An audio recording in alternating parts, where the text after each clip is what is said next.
ನಮ್ಮ channel subscribe ಆಗಿ ಹಾಗೆ ಲೈಕ್ ಮಾಡಿ ಶೇರ್ ಮಾಡ್ಕೊಂಡು ಫ್ರೆಂಡ್ 1 ಲಕ್ಷ ಮುಖ್ಯಮಂತ್ರಿ ಬಹುಮಹಡಿ ಕಟ್ಟಡ 1 BHK ಮತ್ತು 2 BHK ಫ್ಲ್ಯಾಟ್ ಬಗ್ಗೆ ಮಾಹಿತಿ ಕೊಡ್ಕೊಂಡು ಬರ್ತಾ ಇದೆ.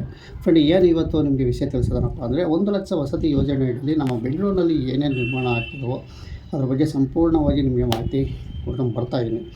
ಫ್ರೆಂಡ್, ಈಗ ಸರ್ಕಾರ ಒಂದು ಆದೇಶ ಕೊಟ್ಟಿದೆ. ಅದು ಏನಪ್ಪ ನಿಮಗೆ ವಿಷಯ ತಿಳಿಸ್ತೀನಿ. ನೋಡಿ, ನಾನು ಒಂದು ವೀಕ್ ಹಿಂದೆ ಇದು ವಿಷಯ ತಿಳಿಸಿದೆ. ಸುಮಾರು 13,000 ಕುಟುಂಬಗಳು ಫ್ಲ್ಯಾಟ್ಗಳು ರದ್ದಾಗುವ ಚಾನ್ಸಸ್ ಇರ್ತವಂತೆ, ಅಂದರೆ ಫ್ಲ್ಯಾಟ್ ರದ್ದಾಗ್ತವೆ ಅಂತ ತಿಳಿಸಿದೆ. ಈ ಸದ್ಯಕ್ಕೆ ನಿಮಗೆ ವಿಷಯ ತಿಳಿಸೋದೇನಪ್ಪ ಅಂತಂದರೆ, ಈಗ ಸರ್ಕಾರನೇ ಆದೇಶ ಕೊಟ್ಟಿದೆಯಂತೆ. ಫ್ಲ್ಯಾಟ್ಗಳು ಏನು ಫಲಾನುಗಳು ದುಡ್ಡು ಕಟ್ಟಿರೋವಲ್ಲ ಅಂಥವ್ರ ಫ್ಲ್ಯಾಟ್ಗಳು ಕ್ಯಾನ್ಸಲ್ ಮಾಡಿ ಅಂತ ಸರ್ಕಾರನೇ ಆದೇಶ ಕೊಟ್ಟಿದೆಯಂತೆ. ಫ್ರೆಂಡ್, ಏನಪ್ಪ ಅಂತ ಅಂದರೆ, ಈಗ 1,50,000 ಕಟ್ಟಿರ್ತಾರೆ ಈ ಫಲಾನುಗಳು. ಬ್ಯಾಂಕಲ್ಲಿ ಅವರು ಯಾವುದೇ ಥರ ಅಮೌಂಟು ಮುಂದೆ ಕಟ್ಟಿರೋಲ್ಲ. ಒಂದು ಸರ್ಕಾರದಿಂದ 3 ನೋಟಿಸ್ ನಾವು ಕಳಿಸಿದ್ವಿ. ಅವರು ಯಾವುದೇ ರೀತಿ ನಮಗೆ ಹಣ ಕಟ್ಟಿಲ್ಲ. ಹಾಗಾಗಿ ಸರ್ಕಾರ ಆದೇಶ ಬಂದಿದೆ, ಅಂಥ ಫ್ಲ್ಯಾಟ್ಗಳು ಏನು ದುಡ್ಡು ಕಟ್ಟಿಲ್ಲ ಅಂಥ ಫ್ಲ್ಯಾಟ್ಗಳಿಗೆ ನಾವು ಕ್ಯಾನ್ಸಲ್ ಮಾಡ್ತಿದ್ದೀವಿ ಅಂತ ಇಲ್ಲಿ ಸ್ಪಷ್ಟವಾಗಿ ತಿಳಿಸ್ತಾ ಇದ್ದಾರೆ. ಫ್ರೆಂಡ್, ಇಲ್ಲಿ ಸರ್ಕಾರನೇ ಆದೇಶ ಕೊಟ್ಟಿದೆಯಂತೆ. ಸುಮಾರು 5,000 ಫ್ಲ್ಯಾಟ್ಗಳಿಂದ ಈಗ 5,000 ಫಲಾನುಗಳಿಂದ ಸುಮಾರು 5,000 ಕೋಟಿ ಹಣ ಬರಬೇಕಂತೆ ಸರ್ಕಾರಕ್ಕೆ. ಹಾಗಾಗಿ ಇದು ಅಮೌಂಟು ಬರ್ತಾಯಿಲ್ಲ ಅಂತ ಹೇಳ್ಬಿಟ್ಟು ಸರ್ಕಾರದಿಂದ ಸಾಲದ ಮೇಳನೂ ಸಹ ಏರ್ಪಡಿಸಿದ್ವು. ಅಲ್ಲೂ ಸಹ ಅವ್ರಿಗೆ ಬ್ಯಾಂಕಲ್ಲಿ ಲೋನ್ ಸಿಕ್ಕಿಲ್ಲ. ಹಾಗಾಗಿ ಅವ್ರಿಗೆ ಕಟ್ಟೋಕ್ಕೆ ಕಷ್ಟ ಆಗಿದೆ ಅಂತಲೂ ಸಹ ತಿಳಿಸ್ತಾ ಇದ್ದಾರೆ. ಫ್ರೆಂಡ್, ಇಲ್ಲಿ ಏನು 1 BHK ಫ್ಲ್ಯಾಟಲ್ಲಿ ಸಾಲದ ಮೇಳ ಅಂತ ನಡೆಸ್ತಾಯಿದ್ರು. ಈಗ ಅವರು ಅರ್ಜಿ ಸೇರೋರು ಸರ್ಕಾರದಿಂದನೇ ಖಾಸಗಿ ಬ್ಯಾಂಕ್ಗಳಿಂದ ಸಾಲದ ಮೇಳ ಏರ್ಪಡಿಸ್ತಾಯಿದ್ವು. ಅಲ್ಲೂ ಸಹ ಅವ್ರಿಗೆ ಏನೋ ಸಿವಿಲ್ ಪ್ರಾಬ್ಲಮ್, ಏನೋ ಒಂದು ಪ್ರಾಬ್ಲಮ್ ಕಡೆಯಿಂದ ಅವ್ರಿಗೆ ಲೋನ್ ಸಿಕ್ಕಿಲ್ಲ, ಕಟ್ಟೋಕ್ಕೆ ವಿಫಲ ಆಗಿದ್ದಾರೆ ಅಂತಲೂ ಸಹ ಸಾಕಷ್ಟು ಪ್ರತಿಗಳು ತಿಳಿಸ್ತಾಯಿದ್ರು. ಫ್ರೆಂಡ್, ಇವೆಲ್ಲ ಕಾರಣದಿಂದ ಈಗ ಸರ್ಕಾರ ಅಂಥವ್ರ ಏನೂ ಹಣ ಕಟ್ಟಿಲ್ದಾರ ಅಂಥವ್ರು 3 ನೋಟಿಸ್ ಕೊಟ್ಟಿದ್ದೀವಿ. ಹಾಗಾಗಿ ಇಲ್ಲಿ ರದ್ದು ಮಾಡೋಕ್ಕೆ ಆದೇಶ ಕೊಟ್ಟಿದೆ ಅಂತ ಮಾಹಿತಿ ಬರ್ತಾ ಇದೆ.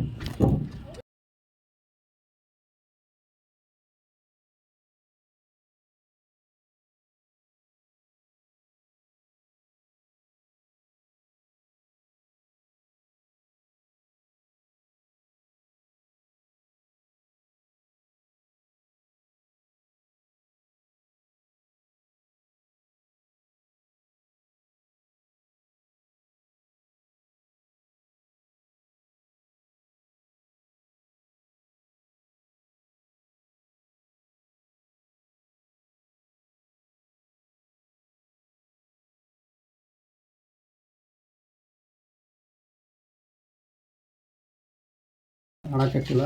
ಹಾಗಾಗಿ ಸರ್ಕಾರ ಆದೇಶ ಬಂದಿದೆ, ಅಂಥ ಫ್ಲ್ಯಾಟ್ಗಳು ಏನು ದುಡ್ಡು ಕಟ್ಟಿಲ್ಲ ಅಂಥ ಫ್ಲ್ಯಾಟ್ಗಳಿಗೆ ನಾವು ಕ್ಯಾನ್ಸಲ್ ಮಾಡ್ತಿದ್ದೀವಿ ಅಂತ ಇಲ್ಲಿ ಸ್ಪಷ್ಟವಾಗಿ ತಿಳಿಸ್ತಾ ಇದ್ದಾರೆ. ಫ್ರೆಂಡ್, ಇಲ್ಲಿ ಸರ್ಕಾರನೇ ಆದೇಶ ಕೊಟ್ಟಿದೆಯಂತೆ. ಸುಮಾರು 5,000 ಫ್ಲ್ಯಾಟ್ಗಳಿಂದ ಈಗ 5,000 ಫಲಾನುಗಳಿಂದ ಸುಮಾರು 5,000 ಕೋಟಿ ಹಣ ಬರಬೇಕಂತೆ ಸರ್ಕಾರಕ್ಕೆ.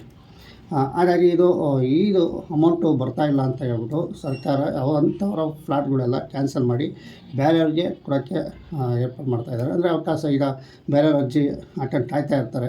ಇವು ಹಣ ಕಟ್ಟಿಲ್ದಾರ ಏನಿರ್ತಾವೋ ಅವರೆಲ್ಲ ಫ್ಲ್ಯಾಟ್ಗಳು ಕ್ಯಾನ್ಸಲ್ ಮಾಡಿ ಅವ್ರಿಗೆ ಕೊಡೋ ಚಾನ್ಸಸ್ ಇರುತ್ತೆ, ಕೊಡಲೇಬೇಕು ಅಂತಾಗ ಇದು ಸರ್ಕಾರದ ಉದ್ದೇಶ ಆಗಿದೆ. ಫ್ರೆಂಡ್, ಏನಪ್ಪ ಅಂತಂದರೆ, ಈಗ ನೀವು ಹಣ ಕಟ್ಟಿಲ್ಲ ಅಂದರು ನಿಮ್ಮ ಫ್ಲ್ಯಾಟ್ಗಳು ಮುಲಾಜಿಲ್ದಂಗೆ ರದ್ದಾಯ್ತವೆ ಅಂತಲೇ ತಿಳಿಸ್ಬೋದು. ಫ್ರೆಂಡ್, ಇಲ್ಲಿ ಸರ್ಕಾರನ ಆದೇಶ ಕೊಟ್ಟಿದೆಯಂತೆ.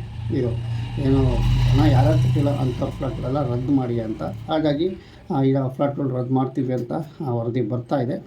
ಫ್ರೆಂಡ್, ಇಷ್ಟು ನಿಮಗೆ ವಿಷಯ ತಿಳಿಸ್ತೀನಿ. ಏನು ರಾಜೀವ್ ಗಾಂಧಿ ವಸತಿ ನಿಗಮದಿಂದ ರಾಜ್ಯ ಸರ್ಕಾರದಿಂದ 1 BHK ಫ್ಲ್ಯಾಟು ಬೆಂಗಳೂರಿನಲ್ಲಿ ಸುಮಾರು ಒಂದು 20 ಕಡೆ ಇಲ್ಲಿ ಫ್ಲ್ಯಾಟ್ಗಳು ರದ್ದಾಗೋ ಚಾನ್ಸಸ್ ಇರುವಂತೆ. 20 ಕಡೆಯಿಂದ ಸುಮಾರು ಒಂದು 5,000 ಫಲಾನುಗಳು ಫ್ಲ್ಯಾಟ್ಗಳು ರದ್ದಾಗುವ ಚಾನ್ಸಸ್ ಇದ್ದಾವೆ ಅಂತ ಕ್ಲಿಯರಾಗಿ ತಿಳಿಸ್ತಾ ಇದ್ದಾರೆ. ಮತ್ತು ಇಲ್ಲಿ ಏನಪ್ಪ ಅಂತಂದರೆ, ಸರ್ಕಾರಕ್ಕೆ ಏನು 5,000 ಕೋಟಿ ಹಣ ಬರಬೇಕಂತ. ಹಾಗಾಗಿ ನಾವೆಲ್ಲ ಫ್ಲ್ಯಾಟ್ಗಳು ಕ್ಯಾನ್ಸಲ್ ಮಾಡ್ತಾಯಿದ್ದೀವಿ. ಈಗಾಗಲೇ 3 ನೋಟಿಸ್ ಕೊಟ್ಟಾಗಿದೆ ಅಂತಲೇ ತಿಳಿಸ್ತಾ ಇದ್ದಾರೆ. ಇನ್ನೊಂದು ಕಡೆ ಫಲಾನುಗಳು ಸಹ ಹಣ ಕಟ್ಟಿ ನಾವು ಬಾಡಿಗೆ ಮನೆಗೆ ಕಟ್ತಾಯಿದ್ದೀವಿ, ಬಾಡಿಗೆ ಕಟ್ತಾಯಿದ್ದೀವಿ, ಲೋನ್ ಕಟ್ತಾಯಿದ್ದೀವಿ, ಇದು ಸಮಸ್ಯೆ ಆಗಿದೆ ಅಂತ ಇಲ್ಲೂ ಒಂದು ಕಡೆ ಸರ್ಕಾರದಲ್ಲಿ ಅದಕ್ಕೂ ಸಹ ಫಲಾನುಗಳು ಗಲಾಟೆ ಮಾಡ್ತಾಯಿದ್ದಾರೆ. ಫಾರ್ ಎಕ್ಸಾಂಪಲ್, ಇದರಲ್ಲಿ ಮೊನ್ನೆ ಸ್ವಾಧೀನ ಪತ್ರ ಕೊಟ್ಟಿದ್ದಾರೆ.